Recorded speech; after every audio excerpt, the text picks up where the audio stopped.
जय हिंद साथियों, मैं पूजा चौहान ट्रिक एकेडमी में आपका स्वागत करती हूं और आज हम लेकर आए हैं आपके लिए आगे के क्वेश्चंस की सीरीज। तो शुरुआत करते हैं हम। पहला जो क्वेश्चन है हमारा थैलेसीमिया। थैलेसीमिया एक आनुवांशिक बीमारी है। ठीक है, किस प्रकार की बीमारी है? आनुवांशिक बीमारी है। यह किसको प्रभावित करती है? किसको प्रभावित करती है? ये आनुवांशिक बीमारी है जो किसको प्रभावित करती है। तो देखिए, पॉलीसाइथेमिया, लास्ट में क्या आ रहा है? मी आ रहा है। तो जहाँ भी लास्ट में मी आए समझ जाना कि वो रक्त से संबंधित बीमारी हो सकती है, जैसे कि पॉलीसाइथेमिया, एनीमिया, उसके अलावा थैलेसीमिया। ठीक है, और मेगलोब्लास्टिक एनीमिया। इस तरीके से जो भी आखिरी में मिया शब्द आए मतलब समझ जाना वो किससे संबंधित है? रक्त से। तो इसका पहला जो ऑप्शन आएगा वो क्या आएगा? रुधिर आएगा। रुधिर किसको कहा जाता है? तो रक्त को ही रुधिर कहा जाता है। रक्त या ब्लड, इसी को क्या कहा जाता है? रुधिर। और इसी से संबंधित बीमारी होती है थैलेसीमिया। इसमें जो आरबीसी का जीवन काल होता है वो कम हो जाता है, 50 से 60 दिन का ही हो जाता है। ठीक है, और बहुत जल्दी आरबीसी मर जाती है। अगला प्रश्न हम देखते हैं, मानव भ्रूण का हृदय कब स्पंदन करने लगता है? मानव भ्रूण जो एम्ब्रियो होता है, मनुष्य मतलब फीमेल्स के अंदर जो एम्ब्रियो होता है वो, उसमें हार्ट बीट कब शुरू हो जाती है? अपने परिवर्धन के सप्ताह में, यानी कि जो गर्भ धारण करते हैं उसके प्रथम सप्ताह में, तृतीय सप्ताह में, चतुर्थ सप्ताह में या छठे सप्ताह में। तो देखिए, महिलाएं जो होती है, महिलाओं के प्रेगनेंसी के चौथे सप्ताह में हार्ट बीट, बच्ची की हार्ट बीट का पता लगाया जा सकता है। तो इसका सही आंसर क्या आएगा? तीसरा ऑप्शन इसका सही आंसर होगा। अगला प्रश्न है, सांप और छिपकली किस प्रकार के जंतु होते हैं? सांप और छिपकली गर्म रक्त वाले, ठंडे रक्त वाले, एक और दो, दोनों, या इनमें से कोई नहीं? तो देखिए, सांप और छिपकली जो है सरीसृप रेप्टाइल्स होते हैं और इनका रक्त जो होता है वो ठंडा होता है। ठीक है, ठंडे रक्त वाले होते हैं। ये दीवार से चिपके होते हैं या ज़मीन पर भी चिपके होते हैं, इसी के कारण इनका रक्त कैसा होता है? ये धरती के मतलब टेम्परेचर के हिसाब से इनका जो ब्लड का टेम्परेचर या बॉडी का टेम्परेचर वो मेंटेन हो जाता है और ये ठंडे रक्त वाले होते हैं। ठीक है, अगला प्रश्न हम देखते हैं, 1 ग्राम वसा देती है, कितनी ऊर्जा देती है आपको 1 ग्राम वसा? 30 ग्राम ऊर्जा, 17 कैलोरी जूल ऊर्जा, 9 किलो कैलोरी ऊर्जा, या फिर 4 मेगा जूल ऊर्जा? तो इसका जो सही आंसर आएगा वो आएगा 9 किलो कैलोरी ऊर्जा। वैसे ऊर्जा जो मापी जाती है हमारे शरीर में वो एटीपी के द्वारा मापी जाती है। ठीक है, हमारे शरीर में जो भी ऊर्जा बनती है किसके रूप में बनती है? एटीपी के रूप में बनती है। कितने? तो 7.3। एटीपी का फुल फॉर्म क्या होता है? सबसे पहले तो बात ये आती है, एडिनोसाइन ट्राई फॉस्फेट, ये इसका फुल फॉर्म होता है, फॉस्फेट। और 1 एटीपी इक्वल टू कितना होता है? 1 एटीपी इक्वल टू होता है 7.3 कैलोरी। ठीक है, कैलोरी जो होती है वो ऊर्जा होती है, हमारे शरीर में ऊर्जा होती है। 1 एटीपी बराबर होता है 7.3 कैलोरी। और हमारे शरीर में कितनी ऊर्जा बनती है? तो 38 एटीपी एनर्जी बनती है। हमारे शरीर में कितनी ऊर्जा बनती है? 38 एटीपी। लेकिन हम पूरी दिनचर्या में कितने एटीपी एनर्जी का प्रयोग करते हैं? यूज़ की गई या उपयोग की गई ऊर्जा, यूजेबल एनर्जी कितनी होती है? वो होती है ओनली 2 एटीपी। केवल 2 एटीपी ऊर्जा हम हमारे शरीर में से खर्च करते हैं। बाकी की जो नेट एनर्जी बचती है, नेट एनर्जी कितनी बच जाती है हमारे शरीर में? तो वो बच जाती है कितनी? 36 एटीपी। ठीक है, तो ये क्वेश्चन बन सकता है कि बताइए एटीपी क्या है? तो ये एक ऊर्जा को ज्ञात करने का एक संकेत है। एटीपी का फुल फॉर्म क्या होता है? Adenosine triphosphate. ठीक है, और 1 एटीपी इक्वल टू कितना होता है? 7.3 कैलोरी। हमारे शरीर में कितनी ऊर्जा बनती है? तो 38 एटीपी, 38 एटीपी एनर्जी बनती है, जिनमें से हम केवल खर्च कितनी करते हैं? केवल 2 एटीपी। बाकी की जो नेट एनर्जी बचती है वो 36 एटीपी होती है। अगला प्रश्न देखते हैं हम, दौड़ लगाते समय मनुष्य का रक्तचाप बढ़ जाता है, मनुष्य का रक्तचाप बढ़ जाता है, घट जाता है, ऊपर नीचे रहता है, या एक समान रहता है? तो देखिए, जब भी हम रनिंग करते हैं, तेज दौड़ लगाते हैं, तो हमारा जो ब्लड प्रेशर है, हम हाफ जाते हैं, ऐसे ऐसे हाफ जाते हैं ना, तो हाफने के कारण हमारा जो ब्लड प्रेशर होता है वो ऊपर नीचे होता रहता है। तो सही आंसर क्या होगा इसका? तीसरा। ठीक है, हमारी हार्ट बीट जो होती है कम ज़्यादा होती रहती है, इसीलिए हमारा ब्लड प्रेशर भी हाई लो या ऊपर नीचे होता रहता है। तो तीसरा इसका सही ऑप्शन रहेगा। नेक्स्ट है, अप्थॉल्मिक संबंधित है। अप्थॉल्मिक ऑप्थो आ रहा है इसमें, तो ऑपेंथोलॉजी किससे संबंधित है? आंखों के अध्ययन से संबंधित होता है ऑपेंथोलॉजी, इसीलिए ऑप्थोल्मिक भी संबंधित है किससे? आंखों से। तीसरा ऑप्शन इसका सही रहेगा। ठीक है, अगला प्रश्न हम देखते हैं। बॉर्न उल्लू, उल्लू जो भी होते हैं, ये बॉर्न जो है इसकी प्रजाति है। उल्लू जो होते हैं वो किस प्रकार के जीव होते हैं? दिनचर होते हैं। क्या इन्हें दिन में दिखाई देते हैं या दिन में ये चरते हैं? मतलब आकाश में दिन में उड़ते हैं। रात्रिचर होते हैं, संध्याचर होते हैं, या सभी प्रकार के होते हैं? तो देखिए बॉर्न उल्लू जो होते हैं ये रात्रिचर होते हैं, मतलब कि रात्रि में चरने वाले या रात्रि में घूमने फिरने वाले। तो ऑप्शन दूसरा इसका सही आंसर होगा। अगला प्रश्न देखते हैं हम। सबसे छोटा जीवित प्राणी, सबसे छोटा जीवित प्राणी, जीवित प्राणी कौन सा है? सबसे छोटा जीवित प्राणी कौन सा है? कौन सा है? प्रोटोजोआ है, विषाणु है, जीवाणु है, या माइक्रोप्लाज्मा है? तो देखिए सबसे छोटा जो जीवित प्राणी होता है वो माइकोप्लाज्मा होता है। माइकोप्लाज्मा क्या है? तो ये एक प्रकार का जीवाणु है। ठीक है, क्या है ये? एक प्रकार का जीवाणु है। अगर आपसे पूछा जाता है कि संसार की सबसे छोटी कोशिका किस जीव की होती है? संसार की सबसे छोटी कोशिका, सबसे छोटी कोशिका किसकी होती है? तो वो माइकोप्लाज्मा की ही होती है। और ये एक प्रकार का क्या है? जीवाणु है। इसकी खोज किसने की थी? इसकी खोज की थी ल्यूवेनहॉक ने। ठीक है, ल्यूवेनहॉक ने इसकी खोज की थी, ल्यूवेनहॉक। ठीक है, तो चौथा ऑप्शन इसका सही रहेगा। सबसे छोटा जीवित प्राणी जो है वो माइकोप्लाज्मा है। ये क्या है? तो ये एक जीवाणु है। और संसार की सबसे छोटी कोशिका जो होती है वो किसकी होती है? माइक्रोप्लाज्मा की ही होती है। और इसकी खोज किसने की है? ल्यूवेनहॉक के द्वारा। अगर आपसे पूछा जाए कि संसार की सबसे बड़ी कोशिका, सबसे बड़ी कोशिका, बड़ी कोशिका किसकी होती है? तो वो होती है शुतुरमुर्ग का अंडा, शुतुरमुर्ग का अंडा। ठीक है, ऑस्ट्रिच एग, शुतुरमुर्ग को कहा जाता है ऑस्ट्रिच। उसका अंडा जो होता है संसार की सबसे बड़ी कोशिका होती है। चलिए अगला प्रश्न देखते हैं हम। सीखना या याद रखना किससे संबंधित है? मतलब मस्तिष्क के किस भाग में सीखना या याद रहने की प्रक्रिया जो होती है वो फिट हो जाती है? कहाँ पर होती है? हाइपोथैलेमस में, सेरिब्रम में, सेरिबैलम में, या मेड्यूला में? मेड्यूला में। ठीक है, इसका जो सही आंसर आएगा वो क्या होगा? सेरिब्रम। पहला हाइपोथैलेमस जो होता है इसमें आपके शरीर में जितनी भी भावनात्मक क्रियाएं होती है वो किसके द्वारा मेंटेन या नियंत्रित होती है? हाइपोथैलेमस के द्वारा। ठीक है, शरीर का जो तापमान नियंत्रित होता है वो भी किसके द्वारा होता है? हाइपोथैलेमस के द्वारा होता है। लेकिन जो भी आप सीखते हो या याद रखते हो वो किसके द्वारा होता है? वो सेरिब्रम। सेरिब्रम में 5 लोब पाई जाती है, फ्रंटल, ऑक्सीपिटल, टेम्पोरल, पेरिएटल और हिप्पोकैम्पस। तो यहाँ पर जो फ्रंटल लोब होती है वो सबसे मतलब सबसे ज़रूरी लोब होती है, क्योंकि जो भी आप याद करते हो, निर्णय लेते हो, वो वहीं पर उसी के द्वारा लेते हो आप। तो इसमें सेरिब्रम ही आएगा सही आंसर। अगला प्रश्न देखते हैं हम। प्रकाश को चाहने वाली मछली, ठीक है, प्रकाश को पसंद करने वाली मछली, प्रकाश को पसंद करने वाली मछली कौन सी है? प्रकाश को पसंद करने वाली मछली कौन सी होती है? प्रकाश को पसंद करने वाली मछली वो होती है टूना। ठीक है, कौन सी होती है? टूना मछली। अगला प्रश्न देखते हैं हम।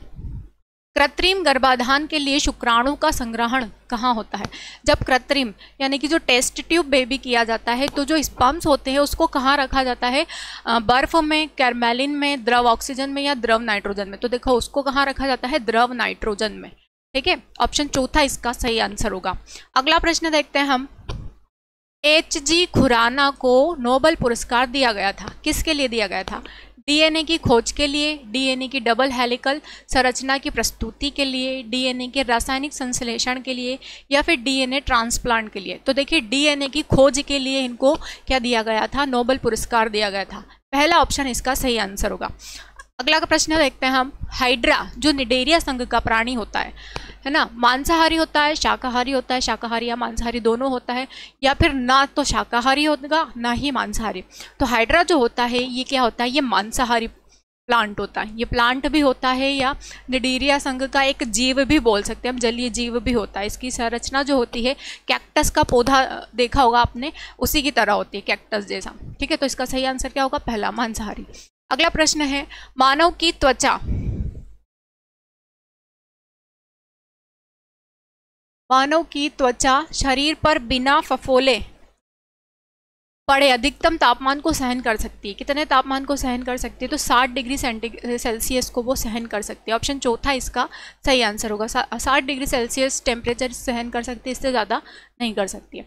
अगला प्रश्न है, निम्न में से उस जानवर का नाम बताइए जो सामान्य मात्रा में भोजन देने पर अधिक मांस देने वाला होता है। ज़्यादा मांस किससे मिलता है? भैंस से, बकरी से, सुअर से, या इनमें से कोई नहीं। तो देखिए ज़्यादा मांस जो मिलता है वो किससे मिलता है? सुअर से मिलता है, पिग से मिलता है। ठीक है, बाकी बकरी और भैंस में हड्डियां भी होती है, लेकिन मांस सर्वाधिक किस में होता है? सुअर में होता है। ऑप्शन तीसरा इसका सही आंसर है। अगला प्रश्न है, किस जानवर के सींग गिरकर फिर से निकल आते हैं? गेंडा, भैंस, गाय या चीतल? इसका सही आंसर क्या आएगा? चीतल। चीतल के सींग गिरकर फिर से उग जाते हैं या निकल आते हैं। अगला प्रश्न है, कोलेस्ट्रॉल का असामान्य स्तर संबंधित होता है, किससे संबंधित होता है? धमनियों के कठोर हो जाने से, शिराओं के कठोर हो जाने से, वृक्क पत्थर निर्माण से यानी कि पथरी बोल सकते हैं हम, यकृत सिरोसिस से? तो इसका जो सही आंसर आएगा वो क्या आएगा? धमनियों के कठोर हो जाने के कारण कोलेस्ट्रॉल का असामान्य स्तर हो जाता है। यदि कोई व्यक्ति बहुत ज़्यादा मात्रा में फैट ले रहा है, घूम फिर नहीं रहा है, तो उसके शरीर में कोलेस्ट्रॉल की मात्रा बढ़ जाती है। खाना खाने के बाद में जस्ट बाद में ही वो लेट गया है या बैठा हुआ है, तो उसके कारण खाने को पचने में समय लगता है, जिसके कारण कोलेस्ट्रॉल की मात्रा बढ़ जाती है और उसकी हो सकता है तोंद निकल आए या मांस जो है मांस पर फैट जम जाए, तो वो धमनियाँ भी उसके कारण कठोर हो जाती है और धमनियों के कठोर होने के कारण व्यक्ति को हार्ट अटैक की भी संभावना हो सकती है। तो ऑप्शन पहला इसका सही आंसर होगा। अगला प्रश्न है, दुग्ध उत्पादन हेतु गाय की प्रसिद्ध नस्लें कौन सी है? थार पारकर, ये ध नहीं है, ये थ है, थार पारकर। ठीक है, थार पारकर एवं राठी, राठी एवं नागौरी, मालवी एवं थार पारकर, या फिर मेवाती और मालवी? तो इसका जो सही आंसर आएगा वो क्या आएगा? थार पारकर और राठी। पहला ऑप्शन इसका बिल्कुल सही आंसर है। अगला प्रश्न देखते हैं हम, निम्नलिखित जंतुओं में से किसका गर्भाधान काल अन्य से ज्यादा होता है? किसका गर्भाधान काल अन्य से ज्यादा होता है? बारहसिंगा, चीता, यॉक या हाथी? हाथी का सबसे हथीनी का सबसे ज्यादा होता है, 624 दिन का होता है। ठीक है, कितने दिन का होता है? 624 दिन का होता है। तो ऑप्शन चौथा इसका सही आंसर होगा, हथीनी या हाथी भी हथीनी होती है वो, तो उसका सही आंसर क्या होगा? चौथा। गाय का औसत जीवन काल कितना होता है? गाय लगभग कितने वर्ष तक जीवित रह सकती है? 25 वर्ष, 10 वर्ष, 20 वर्ष या 30 वर्ष? कितने वर्षों तक गाय जीवित रह सकती है? तो देखिए 20 वर्ष तक। ऑप्शन तीसरा इसका सही आंसर है, 20 वर्ष तक गाय जीवित रह सकती है, इसका औसत जीवन काल है। अगला प्रश्न है, गाय का गर्भाधान काल कितने दिनों का होता है? 282 दिन, 300 दिन, 270 दिन या फिर 320 दिन? कितने दिन का होता है? तो देखिए गाय का गर्भाधान काल होता है 282 दिन का। पहला ऑप्शन इसका सही आंसर है। जो हमारे फीमेल्स का होता है वो 270 से लेकर 320 दिन के बीच में होता है, क्योंकि किसी किसी की प्रेगनेंसी 9 महीने में ही कंप्लीट हो जाती है, किसी किसी को 10 महीने का भी समय लग सकता है, इसीलिए इन दोनों के बीच होता है। लेकिन गाय का अगर पूछा गया तो 282 दिन। अगला प्रश्न है, ORT मौखिक पुनः जलयोजन चिकित्सा किसके रोगोपचार से संबंधित है? ORT या ORS घोल जो भी होता है ना, उससे उसका पूछा गया है। अरक्तता यानी कि एनीमिया, बेरी कैंसर या अतिसार? तो इसका सही आंसर क्या होगा? ORT किससे संबंधित होता है? उल्टी दस्त के लिए। और अतिसार में क्या होता है? उल्टी दस्त हो जाता है। तो ऑप्शन चौथा इसका सही आंसर है। चौथा इसका सही आंसर है। अगला प्रश्न देखते हैं हम, मानव नेत्र को रेटिना में कोण अधिक कहीं केंद्रित होते हैं? अंध बिंदु पर, फोबिया पर, सीलिया पिंड पर या रेटिना के सिरे पर? रेटिना के सिरे पर कोण अधिक होगा। ठीक है, ऑप्शन चौथा इसका सही आंसर होगा, रेटिना के सिरे पर। अगला प्रश्न है, डॉल्फिन किस वर्ग का उदाहरण है? देखिए डॉल्फिन और ब्लू व्हेल दोनों ही क्या है? स्तनधारी जीव के अंतर्गत आते हैं। पीसेज यानी कि मत्स्य, एविस यानी कि पक्षी, इसको क्या कहा जाता है? इसको कहा जाता है मत्स्य। पीसेज यानी कि मत्स्य। एविज यानी कि पक्षी, मैमल्स यानी कि स्तनधारी, इंग्लिश नाम दे दिए सारे, स्तनधारी, एम्फीबिया यानी कि उभयचर। तो देखिए डॉल्फिन जो होती है वो स्तनधारी जीव है यानी कि मैमलिया है, तो ऑप्शन तीसरा इसका सही आंसर है। डॉल्फिन भी और ब्लू व्हेल भी दोनों ही स्तनधारी जीव हैं, रहती पानी में है, मछलियां हैं दोनों, पर दोनों ही स्तनधारी मछलियां हैं। ठीक है, अगला प्रश्न देखते हैं हम। निम्नलिखित में से किसको आघात के संदर्भ में खतरे का गौण कारक माना गया है? अति तनाव, शारीरिक अक्रियता, मधुमेह या धूम्रपान। किसको माना गया है आघात संदर्भ में खतरे का गौण कारण? अति तनाव को, डिप्रेशन जिसको कहा जाता है। अगर व्यक्ति डिप्रेस्ड हो जाता है, अति तनाव में आ जाता है, तो उसके कारण उसका ब्लड प्रेशर लो या हाई हो सकता है और उसके दिमागी तौर से वो अस्वस्थ हो सकता है। उसे केवल अपने आप को क्षति पहुंचाने की ही भावना उसके मन में रहती है कि वो बार बार अपने आप को ही क्षति पहुंचाता रहता है। वो जीवित रहने की जो भी उसकी भावना होती है वो नष्ट हो जाती है। इसीलिए अति तनाव जो है वो खतरे का गौण कारक माना गया है। अगला प्रश्न है, मानव शरीर में किसके द्वारा ऊर्जा का उत्पादन होता है? एंजाइम के उत्सर्जन से, हार्मोन के उत्सर्जन से, ऊतकों में ऑक्सीजन के स्थानांतरण से, या फिर एंजाइम के द्वारा ग्लूकोज के क्रमिक विखंडन से। ये ग्लूकोज है, ठीक है, किसके द्वारा होता है? तो ग्लूकोज के क्रमिक विखंडन से। ऑप्शन चौथा इसका सही आंसर होगा। एंजाइम के द्वारा ग्लूकोज के विखंडन से ही आपको क्या मिलती है? आपको ऊर्जा मिलती है।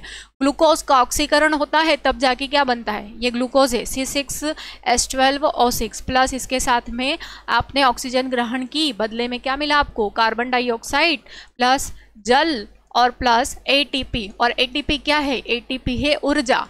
और ये कहाँ स्टोर्ड हो जाती है? ये स्टोर्ड हो जाती है माइटोकॉन्ड्रिया में। माइटोकॉन्ड्रिया में ये संचित हो जाती है और इसीलिए माइटोकॉन्ड्रिया को क्या कहा जाता है? कोशिका का शक्ति ग्रह, कोशिका का ऊर्जा ग्रह या शक्ति ग्रह। ठीक है, माइटोकॉन्ड्रिया को ही क्या कहा जाता है? कोशिका का ऊर्जा ग्रह कहा जाता है। इसी के कारण ये प्रोसेस होती है, तब जाकर आपको क्या मिल जाती है? आपको एनर्जी मिल जाती है। अगला प्रश्न हम देखते हैं। नवजात शिशु, ये नव है, नवजात शिशु को दी जाने वाली द्विपल या ट्रिपल वैक्सीन शिशु को किससे प्रतिरक्षित करती है? किससे करती है? काली खांसी, टिटनेस, खसरा, काली खांसी, टिटनेस, डिप्थीरिया, काली खांसी, खारा बेचा, डिप्थीरिया, टिटनेस, खसरा और डिप्थीरिया। इसका जो सही आंसर है वो क्या है? काली खांसी, टिटनेस और डिप्थीरिया। दूसरा इसका सही आंसर है। ठीक है, काली खांसी, टिटनेस और डिप्थीरिया के लिए द्विपल वैक्सीन शिशु को दी जाती है उससे रक्षा करने के लिए। अगला प्रश्न है, उसको क्या कहा जाता है ये भी देख लीजिए आप। काली खांसी, टिटनेस और डिप्थीरिया, BTT। ठीक है, अगला प्रश्न है, निम्नलिखित में से कौन DNA अणु का एक घटक नहीं है? एडेनाइन, साइटोसाइन, थाइमिन या यूरेसिल। DNA का पूछा गया है तो DNA में यूरेसिल नहीं होता है। ठीक है, यूरेसिल नहीं पाया जाता है। एडेनिन होता है, साइटोसिन होता है, थाइमिन होता है और ग्वानिन होता है। ठीक है, फिर यूरेसिल नहीं होता इसमें। चौथा ऑप्शन इसका सही आंसर रहेगा। अगला प्रश्न है, बरसात के मौसम में यदि चमड़े के जूतों को कुछ समय तक नहीं पहने तो उन पर हरे रंग के रेशेदार पदार्थ उग जाते हैं। ये पदार्थ हैं नीले हरे रंग के शैवाल, बैक्टीरियम, शैवाल या कवक। क्या होते हैं ये बताइए, किसी को पता है? बहुत ही आसान सा प्रश्न है ये कि क्या पाया जाता है जब उसके ऊपर मतलब बरसात के दिनों में किस रंग के? हरे रंग के रेशेदार पदार्थ उग जाते हैं, हरे रंग के। ठीक है, जो होते हैं वो कवक होते हैं, हरे रंग के नहीं होते हैं, ये सफ़ेद रंग जैसे होते हैं, तो वो कवक होते हैं। फफूंद होती है वो, फंगस जिसको कहा जाता है, कवक, फंगस। ऑप्शन चौथा, ये हरे रंग के भी हो सकते हैं और सफ़ेद रंग के भी हो सकते हैं। दीवारों पर भी कभी कभी इकट्ठा हो जाता है बरसात के दिनों में, तो चौथा इसका सही आंसर है। अगला प्रश्न है, वह कौन सा तत्व है जो जंतुओं के जीवन के लिए आवश्यक है लेकिन पादपों के लिए नहीं आवश्यक है? कैल्शियम, आयोडीन, ये आयोडीन, फास्फोरस या पोटेशियम। क्या ज़रूरी होता है जंतुओं के लिए जीवन के लिए जो पादपों के लिए आवश्यक नहीं होता है? वो होता है फास्फोरस। ठीक है, ये हमारे लिए ज़रूरी है, हमारी हड्डियों के निर्माण में ये ज़रूरी होता है, लेकिन प्लांट्स में ये ज़्यादा नहीं पाया जाता है। तो तीसरा इसका सही आंसर है। नेक्स्ट क्वेश्चन है, निम्नलिखित में से कौन सा परजीवी है? जू, मच्छर, घरेलू मक्खी या इनमें से कोई नहीं? क्या होता है जो परजीवी है? जू।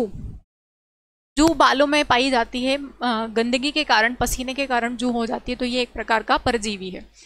पहला इसका सही आंसर है। ठीक है, अगला प्रश्न है, एमनियोसिंटेसिस एक तकनीक है जो संबंधित है अमोनिया के प्रयोग से, भ्रूण के लिंग परीक्षण से, बच्चों के लिंग परीक्षण से या घरेलू कार्यों के सरलीकरण से। किससे संबंधित है? तो देखिए ये संबंधित है भ्रूण के लिंग परीक्षण से। ठीक है, किससे संबंधित है? भ्रूण के लिंग परीक्षण से। खैर ये अब बैंड हो चुका है, भ्रूण का लिंग परीक्षण किसी भी हॉस्पिटल में नहीं होता है, ये गैर कानूनी है, एक अपराध के रूप में होता है, पर ये एक प्रोसेस है जिससे इसका पता लगाया जा सकता है भ्रूण के लिंग का। अगला प्रश्न है, जीन का आकार होता है, कैसा होता है? नियमित आकार, सर्पाकार, अनियमित आकार या त्रिशंकुकार? तो देखिए सर्पाकार होता है। कैसा होता है? सर्पाकार। आपने जो डीएनए का संरचना देखी होगी ना, इस तरीके से होती है, सर्पाकारी तो है इस तरीके से, तो यहीं पर तो जीन होते हैं। ठीक है, जीन्स कैसे होते हैं? सर्पाकार होते हैं। तो दूसरा इसका सही आंसर है। अगला प्रश्न है, हड्डियों तथा दांतों का मुख्य घटक क्या? कैल्शियम, फास्फोरस, सल्फर या लोहा? मुख्य घटक क्या है? हड्डी और दांतों का मुख्य घटक क्या है? क्या होता है? कैल्शियम। कैल्शियम इसका मुख्य घटक है। ठीक है, अगर केवल हड्डियों का पूछते तो फास्फोरस होता है, क्योंकि हड्डियों के निर्माण में सहायक कौन होता है? फास्फोरस। लेकिन हड्डी और दांत दोनों बोला गया है, तो इसीलिए कैल्शियम आएगा इसका सही आंसर। अगला प्रश्न है, रक्तचाप में उच्चतम बिंदु या रक्तचाप का ऊपरी पाठ्यांक कहा जाता है? अनुशीतलन या डिस्टोलिक, अपी तनाव, अति तनाव या प्रकुंचन दाब? सिस्टोलिक। क्या कहलाता है? सिस्टोलिक कहलाता है, सिस्टोलिक। चौथा ऑप्शन इसका सही आंसर है। ठीक है, सिस्टोलिक इसका सही आंसर है। जो हार्ट बीट होती है ना हमारी, आप बोलते हो धक धक की आवाज आती है, तो वो डायस्टोल है ना, अनुशीतलन, डायस्टोल और सिस्टोल होता है, या ऊपर नीचे लिख दिया होगा शायद मैंने। तो वो कैसी आवाज़ आती है? लबडब की आवाज़ आती है। अगर आप स्टेथोस्कोप जो डॉक्टर कान में लगाकर इसे चेक करते हैं ना, अगर आप उससे मेजर करेंगे तो आपको लबडब की आवाज़ आती है। लेकिन हम क्या बोलते हैं कि धक धक की आवाज़ आ रही है, लेकिन वो धक धक की आवाज़ नहीं होती है, वो लबडब की आवाज़ होती है। काई की आवाज़ होती है? वो लब और डब की आवाज़, या फिर लप या डब की आवाज़ होती है। लेकिन अगर कोई व्यक्ति बीमार है, कोई बीमारी है उसे, या वो अस्वस्थ है, तो उसमें आवाज़ आएगी मरमर की। ठीक है, किस प्रकार की आवाज़ आएगी? मरमर की। तो उससे पता चल जाता है कि हाँ व्यक्ति को कोई समस्या है शारीरिक तौर पर। तो ये जो होता है सिस्टोल डायस्टोल, ये आपकी हार्ट बीट को, यानी कि आपकी एक धड़कन को बताता है कि एक सिस्टोल और एक डायस्टोल मिलकर ही क्या बनाते हैं? एक धड़कन बनाते हैं आपकी। ठीक है, अगला प्रश्न देखते हैं हम। श्वसन में कार्बोहाइड्रेट निम्नलिखित में विखंडित हो जाता है। कार्बोहाइड्रेट किस में विखंडित होता है? ग्लाइकोजन, कार्बन डाइऑक्साइड और जल, ऑक्सीजन, कार्बन डाइऑक्साइड या फिर ग्लूकोज? किसमें विघटित होता है कार्बोहाइड्रेट? कार्बोहाइड्रेट जो होता है वो किसके रूप में विघटित हो जाता है? जब उसका क्या होता है? विखंडन होता है, श्वसन के द्वारा उसका विखंडन होता है। तो ये कार्बन डाइऑक्साइड और जल। ऑप्शन दूसरा इसका सही आंसर है। नेक्स्ट है, सर्प को काटने से मृत्यु का कारण होता है? लाल रुधिर कणिकाओं का नष्ट हो जाना, तंत्रिका का कार्य नहीं करना, एक और दो दोनों, या पेशियों का सदैव के लिए संकुचन रहना? क्या होगा इसका सही आंसर? तो इसके सही आंसर जो होगा पहला और दूसरा ऑप्शन दोनों ही रहेगा। तीसरा ऑप्शन इसका बिल्कुल सही रहेगा। लाल रुधिर कणिका नष्ट हो जाने लगती है, जिसके कारण तंत्रिका तंत्र कार्य करना बंद कर देता है। नेक्स्ट क्वेश्चन है आपका, रक्त में जो तत्व नहीं पाया जाता है वह क्या है? लोहा, तांबा, लोहा, तांबा, क्रोनियम, क्रोमियम या मैग्नीशियम? रक्त में क्या नहीं पाया जाता है? लोहा, तांबा, क्रोमियम या मैग्नीशियम? तांबा नहीं पाया जाता है भैया। ठीक है, कॉपर इसमें नहीं पाया जाता है, कि मैग्नीशियम नहीं पाया जाता है। क्या आएगा इसका सही आंसर?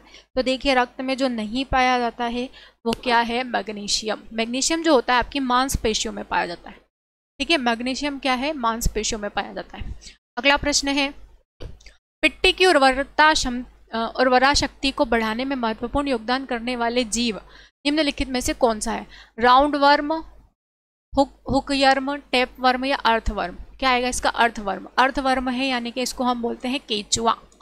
केचुआ ये जो होता है ये मिट्टी की उर्वरता क्षमता को बढ़ाता है, अर्थवर्म कहा जाता है इसको। अगला प्रश्न है आपका, खुले स्थानों और भीड़ भाड़ वाले स्थानों से होने वाले डर को क्या कहा जाता है? होने वाले डर यानी कि फोबिया को क्या कहते हैं?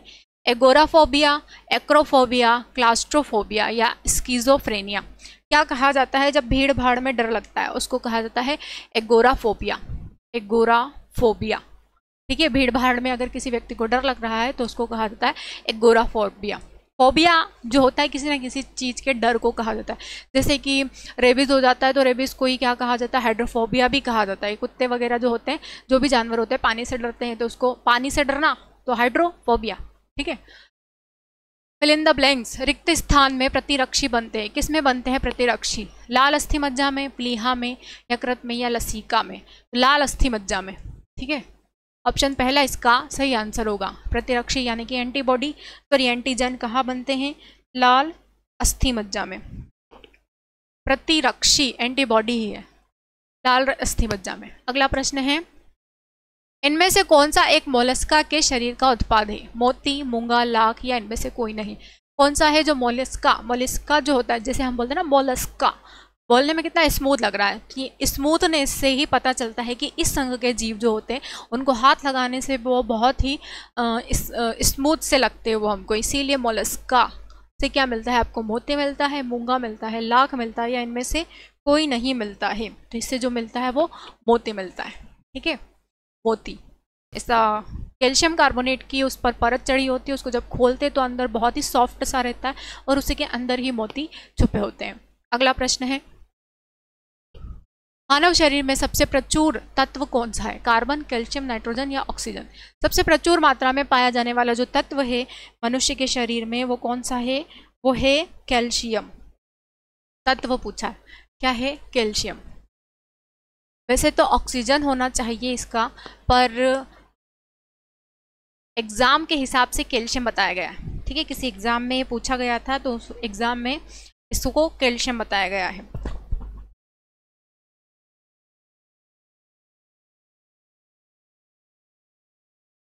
आरआरबी में पूछा गया था एक क्वेश्चन। अगला प्रश्न है, मनुष्य द्वारा काटने के लिए प्रयोग किए जाने वाले दांतों का क्या नाम है? हम किस दांतों से काटते हैं? सामने वाले दांतों से। कुछ भी काटते हैं सामने वाले दांतों से काटते हो। सामने वाले दांत क्या कहलाते हैं? कृंतक या इंसाइजर कहलाते हैं। तो ऑप्शन पहला इसका सही आंसर होगा, इंसाइजर या कृंतक। अगला प्रश्न है आपका, और ये लास्ट क्वेश्चन है इस क्लास का, वयस्क मानव में मिक्सीडीमा रोग होने का कारण क्या है? अवटु किसको कहा जाता है? थायराइड ग्रंथि को कहा जाता है, ठीक है।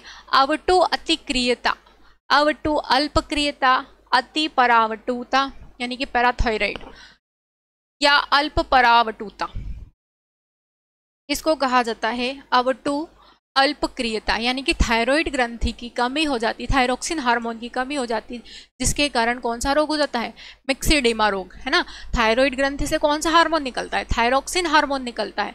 थायराइड ग्रंथि किसको हिंदी में क्या कहा जाता है? अवटु ग्रंथि कहा जाता है, और उससे निकलने वाला हार्मोन थायरोक्सिन यानी कि अवटु अल्पक्रियता, उसकी कमी से, थायरोक्सिन हार्मोन की कमी से कौन सा रोग हो जाता है? मिक्सीडीमा। अल्प यानी कि कमी, ठीक है। अति यानी कि उसकी वृद्धि, अल्प यानी कि कमी हो रही है थायरोक्सिन हार्मोन की, तो उससे रोग हो जाता है मिक्सीडीमा, ठीक है। तो आज की क्लास के सारे क्वेश्चन कंप्लीट हो गए हैं आपके। अगली क्लास में हम फिर मिलेंगे, और बने रहें आप लोग हमारे साथ में, ट्रिकी एकेडमी के साथ में। और अगर आपको अपनी जीत चाहिए, अपना भविष्य सुनहरा चाहिए और अगर आप इस परीक्षा में पास होना चाहते हैं तो प्लीज़ हमारे साथ जुड़े रहें और ज़्यादा से ज़्यादा हमारी वीडियो को लाइक करें, शेयर करें एंड सब्सक्राइब करें, ताकि आपकी भी जीत संभव हो सके। जितने भी हम वीडियोस बताते हैं बच्चों की कि ये लोग सिलेक्ट हो गए, तो उसमें आपका भी चेहरा सामने आए। तो बने रहें आप ट्रिकी एकेडमी के साथ में। अगली क्लास में फिर मुलाकात होगी इसी प्रकार के टेस्ट क्वेश्चंस की सीरीज़ के साथ में। तब तक के लिए जय हिंद साथियों, धन्यवाद।